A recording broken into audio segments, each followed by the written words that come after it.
नमस्कार दोस्तों, स्वागत है आप सभी का online adobe study YouTube channel पर। इस वीडियो में हम बात कर रहे हैं कई बड़ी और लेटेस्ट अपडेट के बारे में जो कि संबंधित है यूपी टीजीटी पीजीटी को लेकर। यूपी टीजीटी पीजीटी के साथ साथ अगर बात की जाए आप सभी के लिए एक बड़ी और लेटेस्ट अपडेट के बारे में जो कि संबंधित है यूपी टीजीटी एग्जाम के बारे में। जी हाँ दोस्तों, वही एग्जाम जो आप सभी का 3 और 4 जून को होने वाली परीक्षा के बारे में, और साथ ही साथ इसको लेकर कुछ बड़ी और लेटेस्ट अपडेट के बारे में।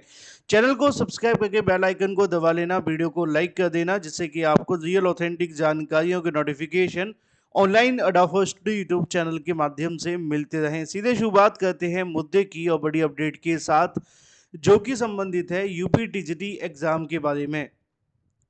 दोस्तों, जैसा कि आप जानते हैं कि इस समय पर अगर सबसे ज़्यादा कोई महत्वपूर्ण चीज़ है वो आप सभी के लिए, तो वो है आपकी सेहत।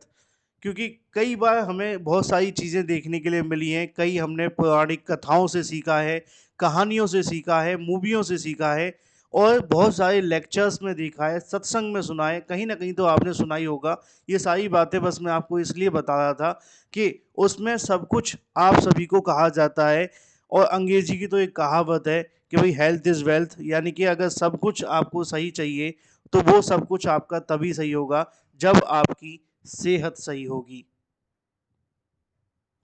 अब आप कहेंगे सर हमारी तो परीक्षा की तैयारी चल रही है, आप हमें सेहत के बारे में क्यों बता रहे हैं? क्योंकि आप में से ही बहुत सारे अभ्यर्थियों की ये बातें हैं। असल में मुद्दा ये है टीजीटी एग्ज़ाम के बारे में। टीजीटी एग्ज़ाम जिसके संबंध में उत्तर प्रदेश शिक्षा सेवा चयन आयोग के माध्यम से आप सभी के लिए जो परीक्षा का कार्यक्रम है वो जारी किया गया था। और आयोग की ओर से जारी किए गए परीक्षा कार्यक्रम के अंदर और शिक्षा सेवा चयन आयोग की तरफ से जब ये एग्जाम का कार्यक्रम तय किया गया था, उस समय जोरदार सर्दियां पड़ रही थी। अब जब कार्यक्रम आप सभी के सामने आया है तो अब आपकी परीक्षा का समय नज़दीक है। 3-4 जून को होने वाली परीक्षा से पहले अगर बात की जाए, इस समय प्रदेश के अंदर भयंकर गर्मी का कहीं न कहीं कहा जा सकता है प्रकोप आप सभी को देखने के लिए मिल रहा है। और ये किसी एक जिले या एक राज्य का नहीं है। पूरे अगर बात की जाए उत्तर भारत के अंदर इस समय पर जितनी गर्मी है, उसका अंदाज़ा इस तरीके से लगाया जा सकता है कि पारा जो है वो 48 डिग्री तक जा चुका है। ये सुनने में और देखने में एक मैथमेटिकल छोटी संख्या लगती है, लेकिन जब इसको झेलने के लिए मिलता है तो पता चलता है कि हालात किस तरीके के हैं। आज एक न्यूज़ आप सभी के सामने इसको लेकर देखने के लिए मिली है, जिसमें अगर बात की जाए कि अगर बात की हम बात कर रहे हैं कि गर्मी के बारे में, तो गर्मी इस कदर है कि सिर्फ 48 डिग्री पारा नहीं है, हर जिले के अंदर आप सभी के लिए जो गर्मी है वो इस लेवल तक जा चुकी है कि जहाँ पर अगर नॉर्मली आप आधे घंटे के लिए भी धूप में खड़े हो जाएं तो हो सकता है कि चक्कर खा करके आप गिर भी सकते हैं। मैं बताता हूँ आपको, लेकिन उससे पहले एक विशेष जानकारी उन अभ्यर्थियों के लिए जो जीआईसी प्रवक्ता या यूपी टीईटी की तैयारी कर रहे हैं। आप सभी के लिए कैश कोर्स अवेलेबल है। जीआईसी प्रवक्ता का कैश कोर्स मात्र 199 रुपये के अंदर अवेलेबल है, जिसे आप परचेस कर सकते हैं और दिए गए व्हाट्सएप नंबर के थ्रू। इसमें क्या क्या मिलेगा वो सब कुछ आप सभी के सामने लिखा हुआ है, और ये सारा का सारा कंटेंट आपको मिलता है मात्र 199 रुपये के अंदर। यूपी टीईटी के लिए भी कंप्लीट कैश कोर्स अवेलेबल है, जिसमें आपको 60,000 वन लाइनर सभी सब्जेक्ट की नोट्स 50 प्रैक्टिस सेट के साथ 2011 से लेकर अब तक के प्रीवियस ईयर क्वेश्चन भी अवेलेबल है। 24/7 का चैट सपोर्ट भी आप सभी के लिए है। 7719676659 पे व्हाट्सएप करके आप सभी ले सकते हैं।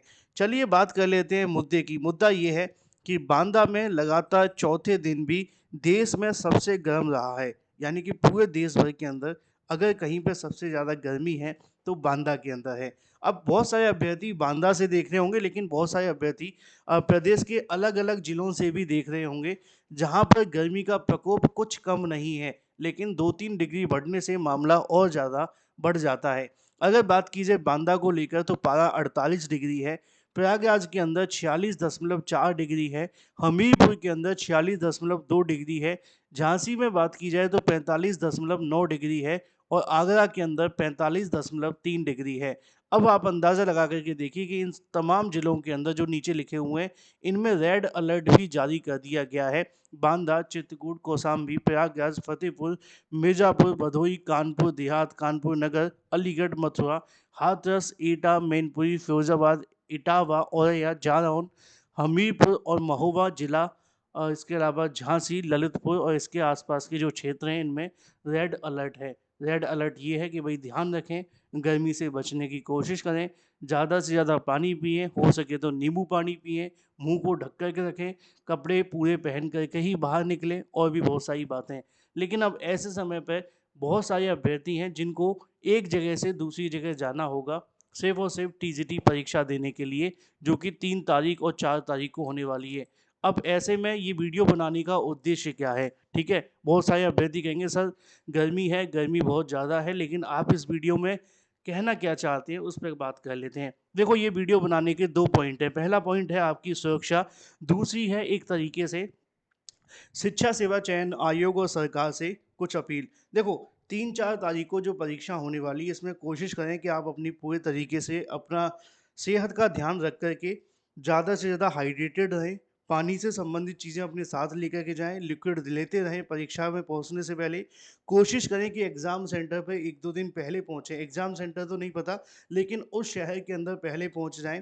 रात के समय सफ़र करने की कोशिश करें।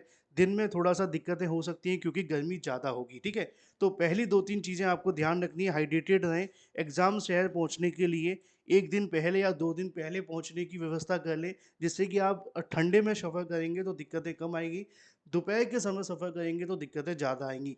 हाँ, परीक्षा से 3 दिन पहले चूँकि आपको एडमिट कार्ड मिल ही जाएँगे, तो परीक्षा केंद्र पे पहुँचने के लिए आपके पास 2 दिन का समय होगा, इस्तेमाल उन 2 दिन को ही करें। दूसरी और तीसरी चीज़ है कि शिक्षा सेवा चयन आयोग और सरकार से भी छोटी-सी अपील है कि जहाँ पे परीक्षा होने वाली है, वैसे तो आयोग ने वहाँ पे सारी चीज़ें पहले से ही फ़ोकस की होंगी क्योंकि उनको पता है कि बहुत ज़्यादा गर्मी में परीक्षा हो रही है और वर्तमान जो चेयरमैन है, वो कोशिश यही कर रहे हैं किसी तरीके की कोई भी अभ्यर्थियों को दिक्कतों का सामना ना करना पड़े। लेकिन फिर भी वहाँ पे अभ्यर्थियों के लिए पीने योग्य पानी और भी बहुत सारी चीज़ें पहले से ही परीक्षा केंद्र जब बनाए जाते हैं, तो ये सारी चीज़ें तय कर ली जाती हैं जिसमें जो मैक्सिमम अभ्यर्थियों की बैठने की कैपेसिटी का ध्यान दिया जाता है, पानी के बारे में ध्यान दिया जाता है, शौचालय का ध्यान दिया जाता है और भीड़-भाड़ को रोकने की कोशिश भी की जाती है। लेकिन फिर भी थोड़ा-सा इस पे ध्यान देने की आवश्यकता रहेगी क्योंकि गर्मी बहुत ज़्यादा है और बड़ी संख्या में अभ्यर्थी जाएँगे।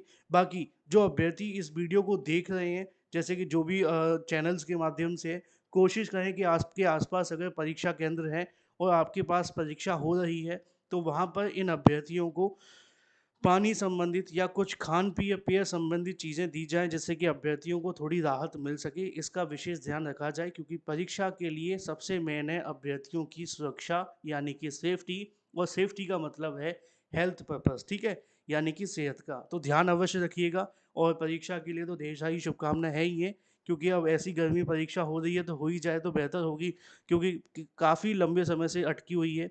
3-4 साल के बाद अब ये परीक्षा हो रही है, तो और भी कोई माँग रखी नहीं जा सकती क्योंकि 4 साल हो चुके हैं। ये भी एक बहुत बड़ी समस्या थी कि परीक्षा नहीं हो पा रही थी।